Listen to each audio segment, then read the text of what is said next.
Welcome to the Jazz Notes podcast. I'm Ben Anderson. I'm Chandler Holt. And we actually have some good Utah Jazz basketball to talk about. We've been off for a week, so we appreciate everyone sticking with us through the holidays and now into the new year. The Utah Jazz are 5-2 in their last 7 games. We'll talk about what is going right for the Utah Jazz and how they have put themselves in a spot to potentially compete for a play-in tournament berth before the end of the season. We'll talk about some of the weekly news that's happened with the Jazz. What is coming up this week for the Jazz, the games that they've got before we'll record the next podcast. We'll do our Jazz grades, and then we will answer a robust list of questions in the Q&A. So, Chandler, let's go ahead and get started. You can find us on Twitter at Ben's Hoops, at Chandler Holt KSL, and read us at KSLSports.com. What has happened over the last 2 weeks? Yeah, I want to go back a little bit to the 3-game losing streak to Dallas, the Clippers, and the Thunder in December. We were talking about that was like the worst week of Jazz basketball perhaps in the whole season. And then absolutely just turned the season around to finish out that month and then to start the 2024 with a win over the Dallas Mavericks, a 37-point win. Not going to check it. I'm pretty sure that's the biggest win of the season so far for Utah. And that's a team that you lost to by 50 points just about a month ago. And then they come in to the Delta Center and you get a big win there. And then they also beat the Heat on the 30th. That was a game that maybe they weren't expected to win. Their 2 losses, where it says the 5-2 in the last 7, like we said, their 2 losses come 7 and 8 points. So it wasn't like it was blowouts. The Jazz are competitive right now. Yeah, maybe they should have beat Cleveland in that lot, when you go back and look at it, because Cleveland was missing so many bodies. And I remember saying at the time that was a bad loss for the Jazz. And actually, the further we get away from it, the more I believe that. That was a bad loss, but they've had so many good wins around it. Yeah, they were 9 games below 500. They're still, 4 games below 500, but they are making up ground at a pace that they're really hard to beat in Salt Lake. They're not totally inept on the road like they were to start the year. And if you keep that up, with the number of teams that are going to check out late in the season because they want to improve their draft stock or they just naturally kind of fall apart, the Jazz, I do think, have a realistic chance of climbing into that 10th seed. They're going to have to overtake some good teams, whether that's the Lakers or the Rockets or the Pelicans or the Warriors. To get there, it's not going to be easy, but it's certainly not out of the realm of possibilities the way it felt like it was 3 weeks ago. December 11th, they lose to Oklahoma City. We were talking about that terrible stretch, and it felt like the season's pretty irredeemable. The difference there, though, if we want to go back that far, Lauri Markkanen does not play in the Jazz loss to the Thunder, and they fall in Oklahoma City 120-134. Lauri Markkanen comes back to the lineup against the Knicks. They win 117-113, and they're 8-3 since then. So Lauri's that good. That's what I think my takeaway is Lauri's a fabulous basketball player, is the Jazz best player, and they're much better when he's on the floor. And then Will Hardy's really figured out some rotation pieces with Colin Sexton starting and Chris Dunn starting that has made them better. Yeah, if you look at the standings, the last time we checked in, the Jazz were around 4.5, 5 games away from getting to the 10th seed.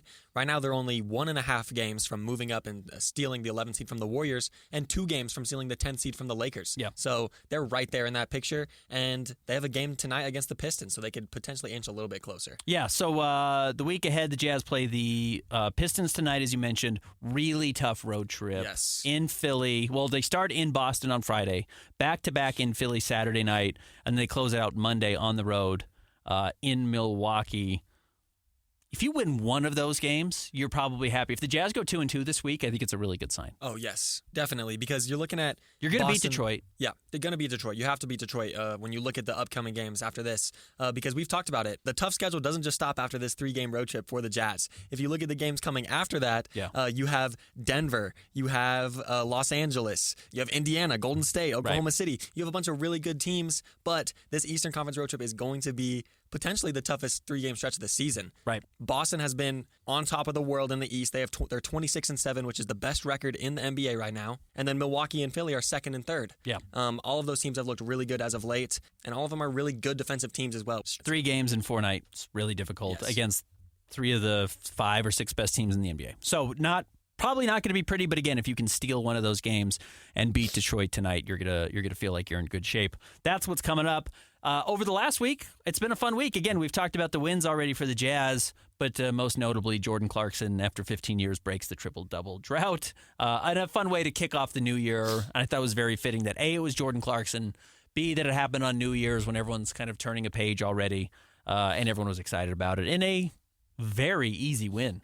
I mean, I did not expect the Jazz to blow out Dallas the way they did, and then coming off of a win over Miami, which I'm not surprised the Jazz beat the Heat. that last game before New Year's Eve when everyone's going home, Miami's flying back to Miami. I think that was the end of a 3-game road trip, and they're just saying, like, let me get back to South Beach for beautiful weather and party, a great party town for New Year's Eve. They're going to quit playing in Salt Lake City, especially when Jimmy Butler gets hurt, and certainly they did. I wasn't surprised the Jazz won that game, but to have Luka available and playing and for them to just blow them out, I mean, that game was very lopsided. Yes. I want to talk about the triple-double for just one more second. The last time a Jazz player posted a regular season triple-double, George Bush was president. Yep. Taylor Swift had one album released. Steph Curry was still playing at Davidson. Yep. The Apple App Store hadn't come out yet. And Keontae George was 4 years old. Yeah, Keontae was 4. How old were you? It was 2008. 2008. I was 6 years old. Might have been 7. Yeah. I mean, you grew up in Seattle. Yeah. So the Seattle, you knew that you were a Sonics fan. Like Yes. You have known that franchise as existing at some point in your life, but man, that was ancient. I remember the game. I remember Carlos Boozer getting the triple-double. I remember watching that basketball game. That's how old and decrepit I am. But yeah, that was but certainly nobody thought that was going to be the last triple-double for 15 years, Yes. and that there would be 1,000 triple-doubles in between the Jazz getting triple-doubles, with Carlos Boozer and then obviously Jordan Clarkson following it up. Nobody thought there would be 1,000 other players in the league or 1,000 other instances where triple-doubles were recorded, and none of them involved the Jazz. But it was fun. It was. I thought the Jazz celebrated it well. Again, Jordan Clarkson's absolutely the right guy to get it. It could have been Chris Dunn or Kelly Olynyk or Walker, and it would have been funny that it was one of these kind of random players to do it. But Jordan Clarkson's beloved in the state of Utah. He's the longest tenured player. Everybody recognized how fitting that was after the game. And I actually applaud Will Hardy for keeping Jordan in the game to do it. Because it's not a big deal. Triple-doubles don't matter. They're a superfluous number. It's just that we like tens for some reason. It's how many fingers we have, so that's how we count. But it had become a story of its own. Yes. And so having a chance to break it and having him break it on a game when he was playing well, and by the way, hasn't been that good this season. Mm-mm. So it's a good sign that, like, hey, you found a way to get Jordan Clarkson playing his best on a night, coming off the bench in fewer than 30 minutes and being really effective. I think it actually symbolized something a lot bigger than the triple-double, though it was fun to break the streak. Yeah, and Simone Fontecchio also had an amazing game against Dallas. 24 points, 10 for 16 shooting. And when you look at 10 for 16 from Simone and 24 points, you're like, okay, maybe he had like 7 threes, 6 threes. No, he shot 3 for 8 from 3. 6 rebounds, 2 steals, a block. He was all over the court. He was 3 of 4 from 3 in the first quarter. And you're like, okay, he's off to a hot start. But if he doesn't shoot threes the rest of the game, is he going to be able to do anything? And he did.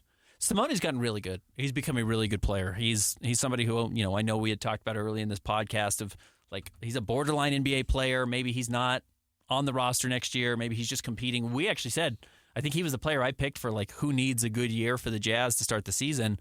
And he was terrific. And he was really good at FIBA again and then came back and has been nothing short of above expectations, I think. And is not only going to be in the NBA next year, but is going to have some bidders this offseason. In fact, might be a hot name at the trade deadline. Yeah. Sneaky. I don't think the Jazz would trade him. I think they'd probably prefer to keep him around. But you need a veteran who can shoot, and he's not a great defensive player, but he plays really hard on that end.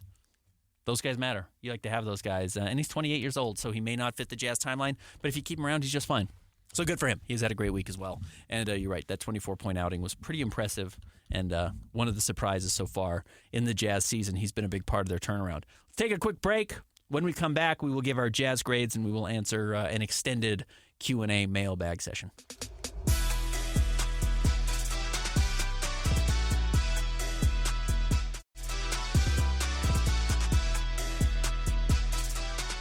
Welcome back to the Jazz Notes podcast. Ben Anderson, Chandler Holt, KSLSports.com. All right, let's do our Jazz grades. We always do this coming out of the break. We look at the veterans, the young players, the standings, and the fun factor.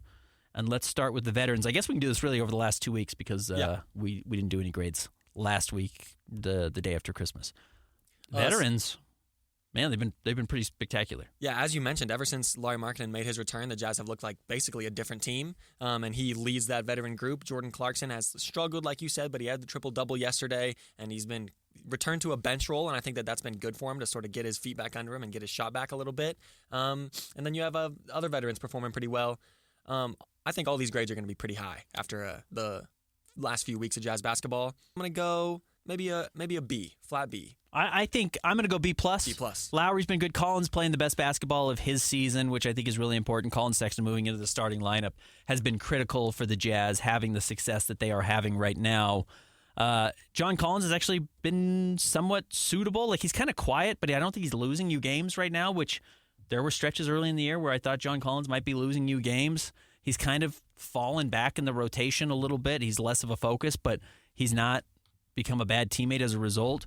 Kelly Olynyk is playing really well, as he always plays well. His three-point shooting numbers are down over the last 7 games, but he's shooting 62% from the floor. He's starting a bunch. So Kelly Olynyk's been awesome. Chris Dunn's playing really well. His best basketball this season by far.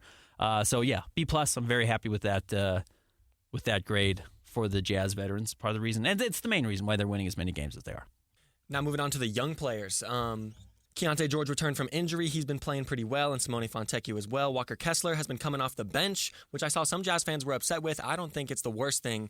I think that Walker Kessler has some things that he needs to figure out defensively and especially offensively. I'm going to go for a B again, another flat B for me. Walker coming off the bench is the right move. Yes. He's averaging 9 points, 7.5 rebounds, 2.5 blocks, but most importantly, he's shooting 74% from the floor again, which, remember, his whole last year, had he taken 3 more shots, he would have led the NBA in field goal percentage. He just didn't qualify because he took 197 shots, and you have to take 200 to qualify as the league leader. He would have led the NBA in field goal percentage, and a lot of this year it's been down like 54%, which is just not good. Like 54% is a great number for a guard, a really good number for a wing, and terrible for a center. You've got to shoot 55 to 65%, and if you're below that, it's really bad, and Walker is not a good enough offensive player as far as creating his own shot that he should ever be shooting below 65% because he's only getting dunks. He's only getting alley-oop finishes and putbacks off of offensive rebounds. So coming off the bench and playing with that lineup has really unlocked his offense again, and he's only getting 6 shots a game, but that's fine. If he's shooting 75% from the floor, you'll take that, and he's rebounding well. He seems engaged again. I think that's really a positive. Keontae George's efficiency is actually up a little bit, still only at 39% from the floor, but 42% from 3. He had the really big game when he came back against Miami in the fourth quarter. He was brilliant, helped the Jazz win that game, even though he's coming off the bench, and I know some Jazz fans are probably less than thrilled about that. He's buying in. He recognizes it's part of what you got to do to help the team win. And then, as you mentioned, Simone's been great. So, yeah, good week for the young guys. I'm not sure I would give as high a grade as I would the vets, just because I don't think they've been as critical for the Jazz winning, but I'd give them a solid B. Awesome. Moving on to the standings. Now, in the past for the standings, I've looked at it as sort of the grand scheme of the NBA, and since the Jazz have been stuck in the bottom 5 of the West, it's been a lot of lower grades, but I think we should start looking at it as compared to the Jazz from earlier in the season, now that we're more than 2 months into it. And the Jazz have looked great. Like I said, they're only 2 games away from being into the postseason picture. And more importantly than that is they're further away from sliding down to 14th or 15th. They're almost 10 games away from being the 15 seed. So I'm going to go with a B- here. 5-2 since we last talked. They've won 5 out of 6. They've won 8 out of 11. Yeah, I have no problem with that. I think that's a good grade for them. They've been very good, and now they've got to figure out, can they actually get over the hump and climb into that 10 seed? Because I think you want to convey your first-round pick to the Thunder. We can talk about that a little bit coming up in the mailbag, but you got to win games to get there and at least have the opportunity to choose which direction you want to take at the trade deadline. You'll have your opportunity to say, hey, you want to go for the playoffs, or hey, you want to fall back. You don't want to have that set for you because you're not good enough to be able to pick. That gives the Jazz more flexibility, and that's going to be a good thing coming up towards the end of January and into February. Last up, fun factor. It's pretty easy here. Winning is fun, I would say. I'd give them an A. Yeah, I was about to say You get A. the triple-double. They're blowing out teams. They've been fun to watch. They're playing really hard. They're laughing. They're enjoying being with each other. Yeah, A. I think fun factor. This has been by far the most enjoyable 2-week stretch of the Jazz season so far. Awesome. You want to get in the mailbag? Let's do it. I send out a prompt on Twitter every Tuesday. We're recording this on a Wednesday just because we're getting back for the holidays. But you can always find me on Twitter at Ben's Hoops. I tag Chandler at Chandler Holt KSL, and, of course, KSL Sports. Send us your questions. I'll send out a thing saying, hey, we're doing the mailbag today. You reply to that tweet, and we will try to get them answered either in an article or right here in the podcast. What do we have first? First up, from Braden Clark. What would be the buyer-seller scenario for the Jazz come trade deadline? Is there a record where they could become buyers or sellers at that time? Is it more likely we stay the course? I think it's more likely dependent on the offers than it is the Jazz record, in all honesty. I still don't think the Jazz are going to be in a spot where they're saying, oh, man, we are at this point 21-23 or whatever the Jazz's record would be at the trade deadline and saying, we're going to make a trade to get better. I don't think that's how Danny Ainge is going to look at it. I think he's going to say, oh, the Knicks are offering Milwaukee's first-round pick and Evan Fournier for Kelly Olynyk. Well, we would like to get another first-round pick, so we're going to make that trade regardless of what it does to our record this season. That's what I see happening. I don't necessarily see the Jazz making a, let's win now or let's lose now trade. It's going to be purely dependent on the value they get back. And I think that's the right move, in all honesty. It's a big picture perspective. What happens this season truly probably doesn't matter all that much unless the Jazz are dead set on conveying their first-round pick to the Thunder so they control all of their future first going forward. Yeah, I don't think the Jazz are in... They're in sort of a unique position when you look at buying and selling in the NBA market, because if you look at teams like Detroit and San Antonio, it's pretty clear they're lose now. And then if you look at teams like New York, for example, they're clearly win now. They're making trades to go out there and win. Right. And the Jazz, if anything, it would be stay the course. So if they do make a buy or a sell move, it would be from another GM making a call into town rather than going out. And I agree with that. I don't think anything they do is to change the outcome of this season. I think a lot of it has to do with how does it affect you next year, the year after that, the year after that. They're just still very big picture in their rebuild. There's no reason to start looking at the micro. I think you keep it macro here. But good question, Brady. Here's what I will say. If the Jazz lose 10 of their next 13 and fall back to 13th place in the West, they're going to be sellers. Yeah. That will happen by February 15th or whenever the trade deadline is. That is the scenario to more, I guess, better address the question. That could happen if the Jazz absolutely collapse. I just don't see that happening. Next up from Cannon Law, kind of a silly one. If Luka Doncic asks for a trade tomorrow, what kind of package does it take to get him to Utah? All right, I'll actually do this. I'm going to pull up a trade machine right now, and I'm going to try to not be too slow on doing this. And I will try to put together a trade that works between the Jazz and the Dallas Mavericks. And I do think a lot of people probably saw it on Twitter. I was there at the Jazz game sitting courtside before the game started. It is weird that Ryan Smith and Luka have this very buddy-buddy relationship. They have their arms around each other. They're talking after the game. And look, maybe Luka has that with everybody. I don't think he does. But there's a thing there. And if it were the other way around and Donovan Mitchell last year, 2 years ago, let's say 2 years ago, was going and hugging Tom Thibodeau or Eric Spoelstra after games and being whispering in each other's ears, every Jazz fan would be get these guys off the floor. What are you doing? You don't get to talk to all these other, management people or ownership. Get out of town. You don't talk to our star player. So I'd be a little bit weird with that if I was a Dallas Mavericks fan. All right, Luka makes $40 million. Lauri Markkanen, who is the crux of the trade, has to go back to Dallas. There's just no way I think they're making a trade that doesn't send Lauri back to Dallas. The problem is Lauri only makes $17 million a year. He just doesn't make enough cash for it to be worth it. So then they're going to want expiring contracts. So that would be Kelly Olynyk gets you to $30 million. Then you probably have to throw in two of the young players. So let's say Taylor Hendricks. The Jazz aren't going to want to give up everybody. Mm-hmm. You know what I mean? The Jazz are going to try and hold on to somebody. Yes. And let's say right now the Jazz are happy to throw in Ochai Agbaji.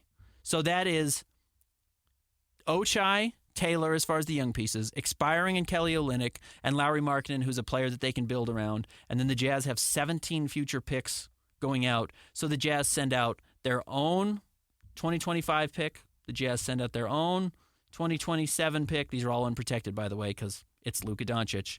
The Jazz send out their own 2029 first-round pick. And probably the Lakers or top 4 protected pick that they've got in 2028 or whatever that was that they got in the Mike Conley trade. And let me just try this. I'm using fanspo.com. That says it works. So there you go. And crazy enough, it says the Jazz actually improved by 2 wins. so that's what it takes. It takes Lauri.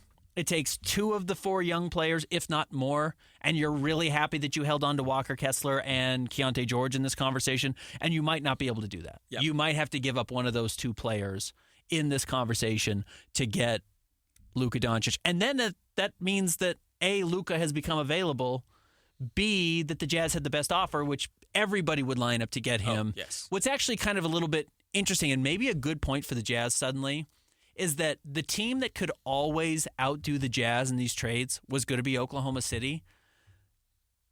Oklahoma City's good enough now that they may not make up a franchise or roster blowing up trade now to go get a superstar, where I think they would have it at the start of the season. So in a weird way, they have these golden handcuffs with Jalen Williams and Chet, and obviously they're not going to move Shea now, and maybe they would have before the year for Luka. Like, they would still move Jalen Williams and Chet, I think, for Luka, but then you have Luka and Shea in the backcourt. It doesn't make any sense. So, like, in a weird way, their success has helped the Jazz move up the trade ladder as far as having the best packages in the NBA. No, definitely. I think that since OKC has found so much success, like, they go from looking for Jason Tatum level players to Jaylen Brown level players, right? I think Jaylen Brown would help that team much more than Jason Tatum, considering the stuff that you'd have to ship out to get them. You know what I mean? Right. You are looking for, and I might even go a step back. I might even say it's like Jeremy Grant. Yeah. Like, people are talking about Lauri Markkanen. Well, the problem is the Jazz aren't trading Lauri Markkanen to Oklahoma City without getting Jalen Williams back. And they're saying, well, man, guys, Jalen's in his second year. He's averaging 19 points a game, and he's like a go-to player at the end of games if Shea can't do it. So we're not giving him.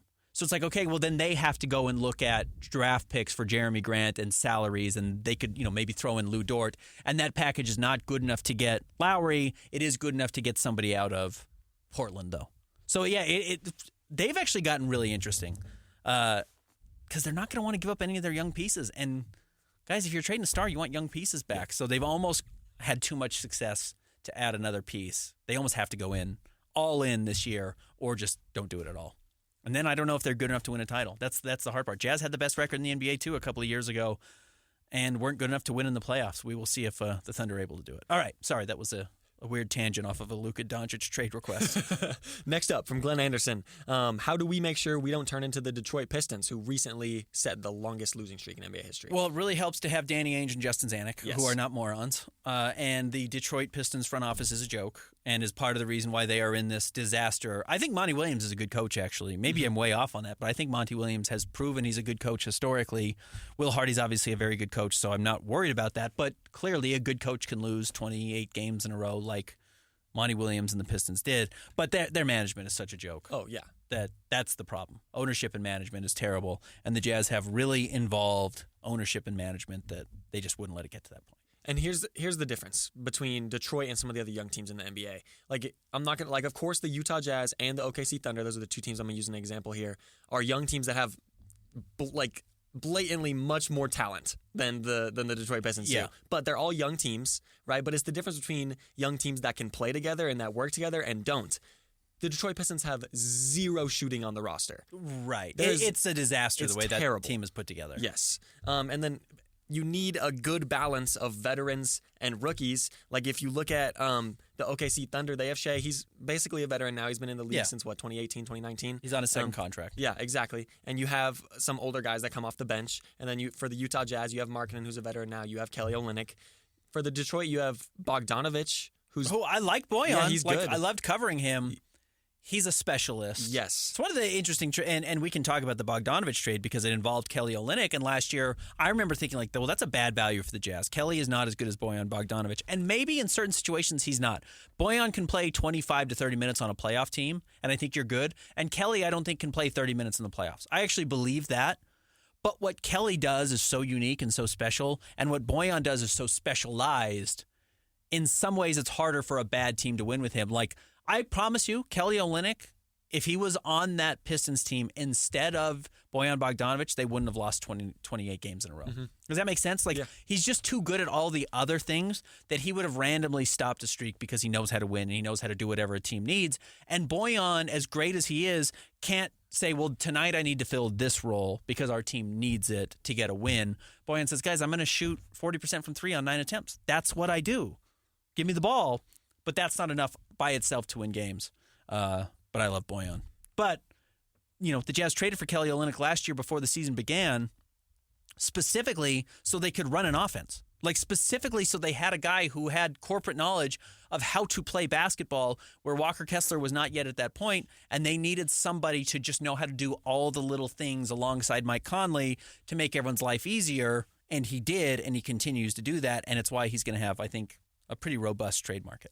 I don't think you have to worry about turning into the Detroit Pistons because the Pistons are generationally bad. Yeah. I don't know what their win percentage is right now, but before they won their game against Toronto. They were 2-29, which is a 6% win percentage. Across all four major sports, granted we are like about a third of the NBA season or whatever it was then, the lowest, we're talking hockey, we're talking baseball, we're talking football, we're talking basketball. For full seasons going back in all history of American sports, the lowest win percentage of all time is 11%. Yeah. Nearly double. The Pistons did, the Lions did go winless. Yes. 1 year. So Detroit has had some ineptitude. Yes. Historically. Yes. Sorry, we're talking about on the larger scale of longer seasons. Non-NFL. Yes. Non-NFL. Absolutely. They're at 9% right now. Yeah. They are 3-30 on the season. And again, since Valentine's Day, they've got 5 wins. They're like 5-55 or something, or 5-60 in their last 55, 60 games. It's crazy. Yeah. So very little to worry about there. Next up from Denny Karchner, who is most likely to be traded? Kelly Olynyk. Yeah, it's Kelly. He's got an expiring contract. He's not a player that's going to come in and totally shake up the roster wherever he's going. The Jazz aren't going to give up Lauri Markkanen or Keontae George or Taylor Hendricks at this point. And I don't think that there's the market for Jordan Clarkson, Colin Sexton, et cetera, who just make more money and are on long-term contracts and come in and have to play 25 minutes right away, versus Kelly, who makes $12 million, which is really easy to trade for. He comes off your books at the end of the year, and you can plug and play him everywhere in the NBA. So it's Kelly. Yeah, I agree with Kelly's the most likely to be traded because he has the best market. 2 more from Denny. Would you project Jazz to make play-in or convey pick to OKC or fall into the lottery? I don't think they're good at... Well, they can be in the lottery and still convey their pick to OKC because it's top 10 protected. So as long as you're 11 to 14, technically you're still in the lottery, and you have a chance to move up into the top 4. Very unlikely, but I don't think the Jazz hate that idea, actually. Finish 11th, finish 12th, finish 13th. Some strike of magic luck, you win the lotto, you move up to the top 4. Okay, this draft, you're happy to have a top 4 pick in. You don't want to have the 8th pick in this draft. You don't want to have the 9th pick in this draft. In fact, yesterday I talked to Kristen Peak from Yahoo Sports. She's their NBA draft analyst. If you want to go find it, you can at KSLSports.com. I also embedded her podcast into my Q&A that I wrote yesterday. You can go find it there. And she talks about kind of just how rough this draft actually is. And that doesn't mean there won't be good players, but you don't know where the good players are coming. So you're just kind of reaching into a bag and hoping that somebody comes out that is much better in the NBA than they've been in Europe or in college or in the G League so far. So that's the issue with this draft. So ideally, you finish outside of the top 10, you convey the pick to OKC, or you win the lottery and you move up into the top 4. That's kind of, I think, the best case scenario for the Jazz right now. Last up, to what do you attribute the most recent success to? Health. As boring as that sounds. But actually, let's say health status in general, because I think Jordan Clarkson getting injured allowed Will Hardy to put Colin Sexton into the starting lineup, and that's been the right move. He's been better than Jordan as a starter, and Jordan's been much better coming off the bench than he was as a starter.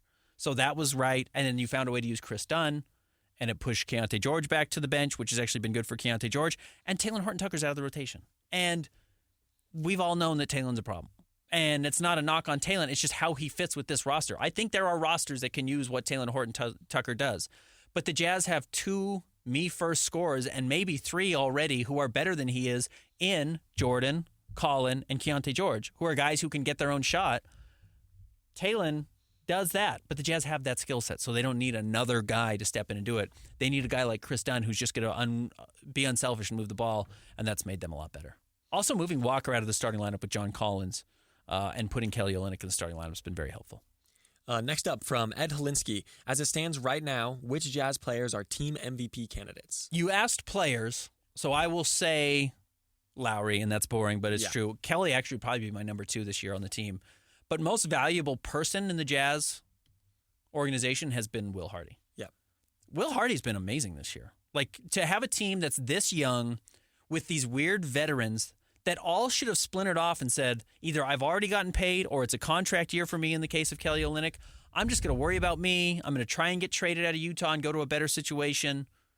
He kept that team together when it felt like this team was really, coming apart at the seams, and has now got them playing their best basketball. And he continues to tinker with the lineups, which I think really drops your basement really low. When you tinker as much as the Jazz do, you hit some nights where you're like, we lost by 50 to Dallas because he was trying these crazy things that they'd never done before. But then once you find those winning combinations, it's what Ty Lue does and why he's been such a good coach in his NBA career. He really does it with the Clippers really well. Like, he will try crazy stuff, including in a playoff series against the Jazz when they were down 0-2 and looked like the Jazz were going to go to the conference finals. And he says, oh, well, what if we just play small? We dare Rudy Gobert to leave the paint. And Quinn Snyder said, no, we're never going to have Rudy Gobert leave the paint. He said, fine, then Terrence Mann's going to sink threes in the corner the whole game. We're going to totally abandon what we did all season long, totally abandon what we did all year long to see if this works, and it worked. And the Jazz had no ability to combat it. Will Hardy is now that guy who's saying, well, I know that this has like been our belief system. What if I totally throw it out the window and try something different? That takes a lot of guts as a coach to say, what if I'm wrong and try something different? And then if you get the results, good for you. And he's done it. So give me MVP Will Hardy. I would say another dark horse, like you said, would be Colin Sexton. Maybe he slides into that third slot just because the Jazz needed some scoring production with all the injuries that came out. And then he stepped up, had the stretch of 25-point games. Yep. And I would say he was a big reason for a lot of those wins. We might just need to get to game 70 before we recognize how exactly important Colin Sexton has been. But so far, I would give it to Will Hardy. Honestly, I would. Next up from James McKinney, does Reed Sheppard seem like a guy that could fit well with our roster next year, depending on how things shake out with the trade deadline? So Reed is a 19-year-old guard who plays at Kentucky. If you haven't started your draft prep yet, which I'm going to tell you I also haven't. I always do it after the season because I don't have time to do it during the season. And B, I want to know where the Jazz are drafting. And C, I hate watching college basketball live. It takes too long, and I don't care about who wins the game. But because I am just a normal person, I become a college basketball fan. I stop paying attention to what I'm supposed to be paying attention to because I'm like, oh, this game's exciting. And then I'm not worrying like, hey, what is Reed doing off the ball when he's not, getting touches? Is he still doing the right things? Which is how I, like to scout guys when I'm getting ready for the draft. So honestly, I haven't watched a lot of him. I have read about the draft. He is the fastest climber on draft boards across everybody's board. He was basically not going to be drafted. Goes to Kentucky. He's from Kentucky, so it wasn't even like he's this 5-star, top 10 recruit, and has become arguably their most important player. He's a knockdown three-point shooter, 6'2", 6'3" wingspan, but is actually a pretty good defensive player because he tries really hard. I still think you don't want small guys. I'm still just so out on small people in the NBA, with all due respect as a fellow small person. I love that the Jazz went out and said, you know what? Taylor Hendricks is 6'10". He's got a 7-foot wingspan. He jumps 37 inches off the floor, whatever it is. We can probably figure out a way to use that. And I look around the NBA, and the good teams are huge. Shea is huge. Chet Holmgren is huge. Jalen Williams is huge. Luka is huge. Like, the best guys are really big. And the Jazz were sunk over the last 5 seasons because Mike Conley and Donovan Mitchell were really small. So go get big guys. So in that sense, Reed Sheppard, you're too small. You might be a good player, and maybe you end up on the Jazz. But I think you're too small to be a star at the next level, and the Jazz are hunting for stars. But I will say this. If the Jazz want a player in this draft, even if they convey their first-round pick to Oklahoma City, if they see somebody out there and they say, we've got to get Collier or we've got to get whoever this player is, they can go get him. They have the assets to go get that person. Even if they give their first-round pick this year to the Thunder, they can trade the future Lakers pick. They can trade a young player and a pick, whatever they have to move up and get that player if they say, hey, man, I can't believe this guy's on the board at 8. He's a number 1 overall pick, and we're getting him at number 8. We got to go get him. They can do it. So if they fall in love with somebody, they can. And plus, also, when you look at this year, you hit on a guard in Keontae who has high upside. I don't know if you would want to go back the next year and draft another high upside guard. Another guard. Yeah. I think that may not be the best decision. Especially somebody who you can't play with Keontae in the same backcourt because they're too little together. Like, Keontae and Colin Sexton are too small to play together in the backcourt long term, in my opinion. Maybe I end up being proven wrong on that, but they are little. They're not 6'8" and 6'3" or 6'5" and 6'1", or, that combination of a little bit smaller but then a much bigger guard. The Jazz need a bigger player to play next to Keontae going forward if he's going to be their point guard of the future. So that's where I also think Reed Sheppard probably doesn't make sense. All right, last question here from BYU Batman. What's the market for Jordan Clarkson and John Collins, if any? Shouldn't the Jazz sell Clarkson while he's hot? I don't. Yeah, you don't have to sell Jordan Clarkson right now. Like, Jordan Clarkson's fine. Now, if you get a crazy offer for him, and again, I'll bring up the Knicks just because the Knicks have been buyers going out and trading for OG Anunoby, but they also lost Emmanuel Quickley in that trade, who was their best bench scorer, and they say we need to replace Emmanuel quickly with a bench scorer who's out there, like the Evan Fournier for Jordan Clarkson trade matches up perfectly, and then the Jazz could probably get a pick next. And again, the cool thing about Jordan Clarkson's contract for everybody in the NBA is he's paid like 23 or 25 million this year. It drops to 13 next year. So it's almost like you do get an expiring contract because you shed $10 million off your books this season to next year, which is the same as if you were to trade for Talen Horton-Tucker. But you still get the player, which is nice. So he has a very tradable contract in that sense, talking about Jordan Clarkson. I will say this. I've seen it reported different in a couple different places. I think technically it's the 7th. The Jazz actually can't trade Jordan Clarkson today. Some places I saw the 3rd is when it opened up. But when you sign a contract extension before you become a true free agent, which is what happened, you can't get traded for 6 months. So he technically, I think, signed his extension on July 7th. So what would that be? Today's the 3rd. It's like Saturday or whatever it is, Sunday, is when the Jazz could trade him for the first time.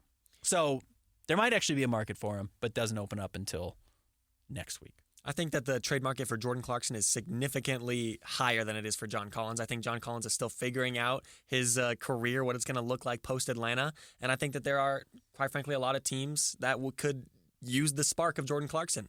Detroit is a great example of that. They need shooting. Any team that needs bench scoring or shooting, I feel like would be willing to take a waiver on Jordan Clarkson, right? Because it's not a like you have to give up so much to get Clarkson. No. And he's fine coming off the bench. He can not play that much in the playoffs. He can play whenever you need him to. And you know what he does. Yeah, exactly. I know exactly what Jordan Clarkson does on the Knicks. I know exactly what he does on Miami. I don't know what John Collins actually does on any NBA team, including the Jazz. I mean, the Jazz have not figured out what John Collins is yet. Atlanta never figured out what he is. And he has a lot of money and several years left on his deal. I mean, if the Jazz were to trade John Collins right now, like they have to attach a first-round pick to do it. You don't need to do that. This is not the Derek Favors situation where the Jazz needed to clear up money. You don't need to do that with John Collins. Keep him around. Whatever. It's fine. If somebody wanted him, maybe you would trade him, but I don't think there's a market for him at all where I could see a market materializing for JC. John Collins. Or, excuse me, Jordan Clarkson, not John Collins, both JCs. So for Jordan Clarkson, I could see a market materializing for him before the February 15th trade deadline. All right, thank you guys for tuning into the Jazz Notes podcast. The Jazz will take on Detroit tonight at home and then go on that tough 3-game Eastern Conference road trip. Yeah, as always, follow us at KSL Sports. You can do that on TikTok, on Twitter, X, Instagram, anywhere you get your social media, Facebook. And then follow me at Ben's Hoops and Chandler at Chandler Holt KSL. We'll be back with you next Tuesday.